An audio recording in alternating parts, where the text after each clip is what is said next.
Good morning. Welcome back to the channel Awesome Learning. This is Mrs. Mriga Chibber, and today we are going to start a new lesson from class 11 biology, that is photosynthesis. So as you all know that many of the lessons have been deleted from in between, like anatomy of flowering plants and morphology. Little bit of portion we'll be doing later on from morphology, but anatomy has been deleted. So let's begin with the photosynthesis. All of you know from class 4 we have been studying this, that what is photosynthesis, a process by which green plants can make their own food. And we also know that the raw materials required for photosynthesis are carbon dioxide, water, sunlight, and the very important part is chlorophyll. So the green pigment that is present inside the plants is called chlorophyll, which is very much required for photosynthesis. So this is a basic thing that we all know. So let's start. So basic photosynthesis, as I told you children, it is a physiochemical process. Okay, it's a physiochemical process by which green plants use light energy, that is the solar energy, to synthesize organic compounds. It is the basis of life on earth, of course. Ultimately, all living forms depend on sunlight for energy, whether they depended upon it directly or indirectly, but everyone depends on solar energy. Okay. Importance of photosynthesis, there are two importance. You will write down here as in points, point number 1 and point number 2. So two importance are, it is the primary source of all food on earth. Yes, of course. And it releases oxygen as into the atmosphere, which is very much necessary for all of us to breathe, right? So now children, experiments related with photosynthesis. So these are few experiments that we will be doing to prove what photosynthesis gives, or the products that we get through photosynthesis. So let's see experiments related with photosynthesis. Now children, variegated leaf experiment, this was first experiment that we will be doing.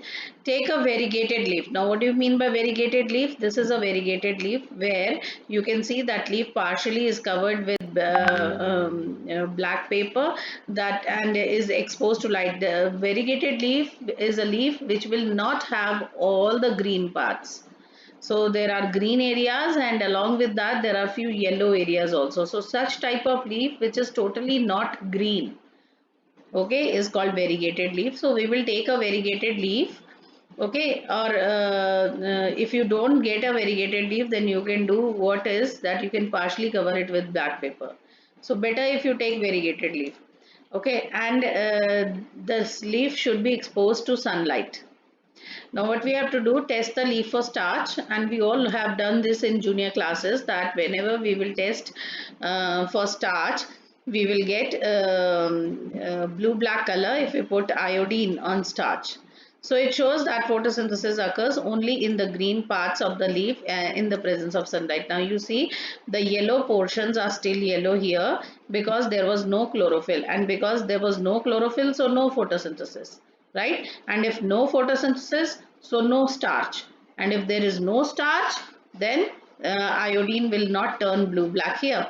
But the portions where it was green, it is showing blue black. Why is it showing blue black? Because due to green portion, photosynthesis occurred here, and due to photosynthesis, starch was produced, and therefore when we put iodine on it, it turned blue black. So this proves that only those areas where chlorophyll was present, it had starch. That means in the presence of sunlight and in the presence of chlorophyll, photosynthesis occurred, and the result we got is starch, right? So this was variegated leaf experiment, first experiment. Second experiment was half leaf experiment. A part of the leaf is enclosed in a test tube. As you see, the leaf is enclosed in a test tube, okay, containing KOH soaked cotton. So this contains KOH, potassium hydroxide, and you have to write down now, you have to note this, that potassium hydroxide absorbs carbon dioxide. So one mark a question can come here, that why have we used potassium hydroxide here? So we have used potassium hydroxide because we know that it will absorb carbon dioxide. Now the other half of the leaf is exposed to air. You can see this portion of the leaf is inside, but the other half of the leaf is exposed to air. So place this setup in the light for some time. Test the leaf for the presence of starch. So you will see here that the portion which was inside, there is no starch. Why? Because due to KOH, all the carbon dioxide was absorbed. And if carbon dioxide is absorbed, so no photosynthesis has occurred. So no photosynthesis, so no starch, and therefore this part of the leaf is not blue black, but the part of the leaf which was exposed and it had photosynthesis, it had a good availability of carbon dioxide. So due to the good availability of carbon dioxide, photosynthesis occurred in this part and this produced starch, and due to the presence of starch, the color was blue black. So this proves that carbon dioxide is also very important for photosynthesis, right? Exposed part shows positive for starch and portion in the tube is negative. So this proves that carbon dioxide is required for photosynthesis, right? Now children, you see here, let me a little bit zoom in so that all the things are visible. So you see Joseph Priestley, experiments by Joseph Priestley in 1770. Priestley performed experiments to prove the role of air in the growth of green plants. Now what he wanted to prove is role of air, that is basically carbon dioxide, in the growth of green plants. So he discovered oxygen in 74. So when he was doing certain experiments, he discovered oxygen in 74. He observed that a candle burning in a closed bell jar, now this was a candle burning in a closed bell jar, gets extinguished. Similarly, a mouse suffocated in the closed bell jar. Now there is a candle and there is a mouse. Now for some time the candle will burn and the mouse is alive, but after few minutes of half an hour or an hour, the candle will also extinguish and the mouse will also die. Okay, so he concluded that burning candle, now the candle or a breathing animal damaged the air. Now what he said was कि candle burn होने से air damage हो गई, जिसकी वजह से mouse मर गया, ठीक है, and breathing animal damaged the air. कुछ तो हुआ होगा ना, because he didn't exactly came to the conclusion कि हाँ भाई ये एयर दोनों को चाहिए थी. उस समय जब वो एक्सपेरिमेंट कर रहे थे तो उनको ये लगा कि जरूर कुछ ऐसा हुआ है यहाँ पे जिसकी वजह से ये माउस मर गया, right? So he placed a mint plant. फिर उन्होंने क्या किया, एक मिंट प्लांट रखा इन दोनों के साथ, and he found that the mouse stayed alive and the candle continue to burn. So he hypothesized that plants restore to the air whatever breathing animals and burning candles remove. So he came to the conclusion that whatever the burning candle and the breathing mouse they were giving out, जो भी ये लोग दे रहे थे, and आज तो हमें पता है ना कि ये लोग क्या दे रहे हैं, उस समय उनको नहीं पता था, but we know today burning candle will give CO2. Similarly mouth will also exhale CO2. तो जो भी वो उस समय वो कहते थे कि जो भी ये दोनों दे रहे हैं बेलजार के अंदर, that is being restore the air. तो उस मिंट प्लांट ने इसको रिस्टोर कर दिया by using it or by removing it from the bell jar. Okay, it restored it. Understood? So this was the experiment shown by Joseph Priestley. Then children, you can see here experiments by Jan Egginghaus, that is 1730 to 99. Okay, he conducted the same experiment by placing it once in a dark and once in a sunlight. He showed that sunlight is essential to the plants for purifying the air. He repeated this experiment with an aquatic plant. He showed that in bright sunlight, small bubbles were formed around the green plants, while in dark, bubbles were not formed. So bright sunlight में why are bubbles formed? Because of course some gases are released out. Okay, कोई तो process चल रहा है. कौन सा process चल रहा है? आज हमें ये बात पता है कि कौन सा प्रोसेस चल रहा है, that is photosynthesis, right? और photosynthesis में कौन सी गैस इवॉल्व हो रही है? ऑक्सीजन. तो bubbles were formed, but in dark no bubbles were formed. Later he identified these bubbles to be oxygen. Thus it showed that only green parts of the plant release oxygen. So all these experiments were there to prove many products and processes. Then there was an experiment by Julius von Sachs in 1854, and he proved that glucose is produced when plants grow, and it is usually stored in the form of starch. So the glucose that is produced by the plants is stored in the plants in the form of starch. Chlorophyll is located in special bodies called chloroplast. This we have already done the structure of chloroplast and everything in your previous chapters. Glucose is made in green parts of the plants, of course, क्योंकि वहां पर green parts में ही chlorophyll है, और जहाँ chlorophyll है glucose photosynthesis वहीं होगा, and जहाँ photosynthesis होगा वहीं पर glucose is formed. Then experiment by T.W. Engelmann, that is, he split the light using a prism into its spectral components and eliminated green alga. That is, the name of the alga was Cladophora, and he placed in a suspension of aerobic bacteria. The bacteria were used to detect the sites of oxygen evolution. Okay, so children, just don't confuse yourself by the terms. कुछ भी नहीं है. उन्होंने क्या किया? He split the light using a prism into the spectral components. Okay, and spectral components, and eliminated green alga. You know now that light has different spectrums, 7 colors. Light has 7 colors, and every color has a different wavelength. तो उन्होंने light को पहले तो prism के use से different spectra में convert करा, and फिर उन्होंने उस लाइट को ग्रीन एल्गा पे डाला, इल्यूमिनेट करा, एंड उस ग्रीन एल्गा को एक एरोबिक सस्पेंशन में डाला जिसमें बैक्टीरिया थे. तो उन्होंने देखा the bacteria were used to detect the sites of oxygen evolution. जब एल्गा के ऊपर लाइट पड़ी तो alga have photosynthesis, will do the photosynthesis, क्योंकि एल्गा में जब लाइट पड़ेगी तो वो फोटोसिंथेसिस करेगा, और जब वो फोटोसिंथेसिस करेगा तो बाई प्रोडक्ट में क्या निकलेगा? ऑक्सीजन. और ऑक्सीजन जो है ये इस बैक्टीरिया को सर्वाइव करने में हेल्प करेगा, because this bacteria is aerobic bacteria. That means a bacteria which uses oxygen for respiration. तो बैक्टीरिया का प्रेजेंस प्रूफ कर देगा कि एल्गा ने फोटोसिंथेसिस की है. He observed that bacteria accumulated, बहुत सारा बैक्टीरिया एक्यूमुलेट हुआ mainly in the region of blue and red. और उन्होंने ये भी देखा, क्योंकि उन्होंने 7 स्पेक्ट्रम्स में लाइट को डिवाइड किया था, तो उन्होंने देखा कि ब्लू एंड रेड लाइट में बैक्टीरिया ज्यादा इकट्ठा हुआ है.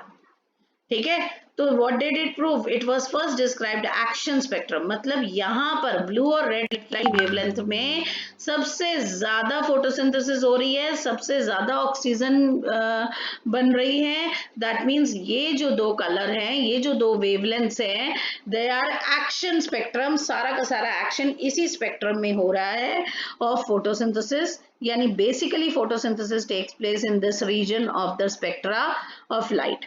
So it resembles the absorption of spectra of chlorophyll A and B. तो chlorophyll A और B भी इसी स्पेक्ट्रा को एब्जॉर्ब करते हैं. यानी you will see in this chapter कि light energy is absorbed by the chlorophyll. So light energy जो है, there are 2 types of chlorophyll A and B. तो कौन सी रीजन से लाइट को एनर्जी को एब्जॉर्ब किया जाता था? That the region basically is blue and red light of the spectrum. Okay, so by middle of the 19th century, it is discovered that plants use light energy to make carbohydrates from carbon dioxide and water. Empirical formula, that is when you know now what is empirical formula. जब सारे के सारे formulas को sum up कर देते हैं, then we get a final formula. That is empirical formula of photosynthesis is CO2 plus H2O, light CH2O plus O2. Now this is the basic empirical formula, that is skeletal formula. अब इसमें आप जो quantities है you can change, like if you write 6 CO2 will give take 12 H2O will give 6 C6 H12O6, जो basic formula होता है ना glucose का, C6H12O6 plus 6O2. So balancing will be done later on by all of you. You can do that you have already done in chemistry also. But the basic structural formula is CO2 plus H2O, which is empirical formula. यानी ये basic formula है. इसमें अब आप जो balancing है that you can do later on, where this represents the carbohydrate, that is the glucose, CH2O. Okay. Then the next experiment was by Van Niel, that he was a microbiologist, conducted some studies in purple and green bacteria. He demonstrated that photosynthesis is a light dependent reaction, of course, in which hydrogen from suitable oxidizable compound reduces CO2. क्या होता है? उन्होंने ये बताया कि ये क्या है? What is this? This is water. Okay हम यहाँ हाइड्रोजन हमें कहाँ से मिल रहा है? वाटर से ही मिलता है ना. We use H2O plus CO2.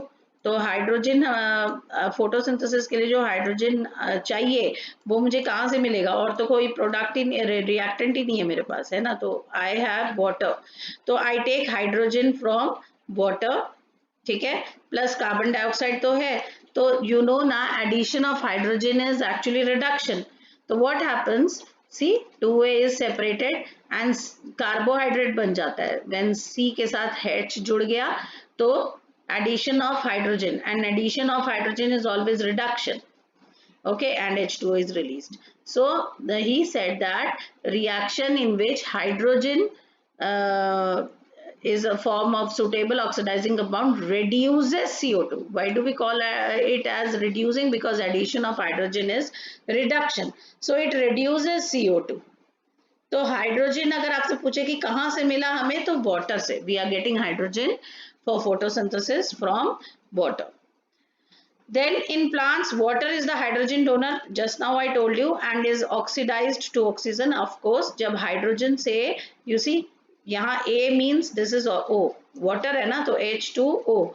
तो जब हाइड्रोजन रिमूव होता है, deletion of hydrogen is oxidation. तो ऑक्सीजन अकेला हो गया, देखो हाइड्रोजन हट गया उसके पास से. तो now we will say that it has oxidised. Addition of hydrogen is reduction, removal of hydrogen is oxidation. तो क्योंकि इससे removal हो गया हाइड्रोजन का, so it has oxidized. So oxidized to O2.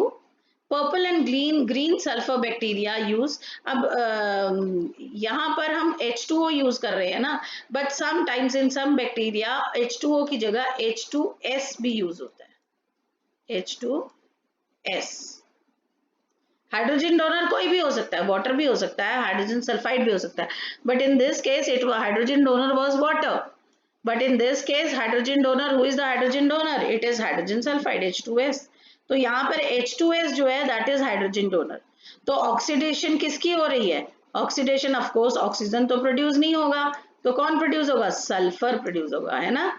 अब अगर S है तो S ही प्रोड्यूस होगा ना यहाँ पे, इसलिए हम A लिख दिया हमने कि अगर वाटर है तो ऑक्सीजन विल बी ऑक्सीडाइज्ड, अगर सल्फर है तो sulphur will be oxidised. Okay, and no oxygen will be produced. Thus he inferred that oxygen evolved by green plants comes from H2O, not from CO2. ये भी proof हो गया. देखो, क्योंकि बच्चे पूछते हैं कि मैम आपको कैसे पता कि जो ऑक्सीजन हमें यहाँ मिली है एज अ बाई प्रोडक्ट वो H2O से ही मिली है, यहाँ से भी तो ऑक्सीजन मिल सकती है. हाउ डू यू नो कि दिस ओनली वाटर से ही वो oxygen as a by product मिली है? तो अब ये प्रूव हो गया, क्योंकि हमने वाटर को हटा के यहाँ अगर H2S डाला तो ऑक्सीजन नहीं मिला हमें बाई प्रोडक्ट. हमें बाई प्रोडक्ट कौन मिला? सल्फर. तो इससे ये प्रूफ हो गया कि जो ऑक्सीजन बाई प्रोडक्ट है वो वाटर से ही मिल सकता है. कार्बन डाइऑक्साइड से वो ऑक्सीजन हमको एज अ बाई प्रोडक्ट नहीं मिलता. Right? I hope all of you have now understood this portion also. So this was later proved by using radioisotopic techniques. So the main formula for correct formula for photosynthesis is 6CO2 12H2O will give 3,6H12O6 plus H2O plus 6CO2. So this is the basic main formula of photosynthesis. Okay, in the next video we will be doing the next topic, that is photosynthesis, sites and pigments.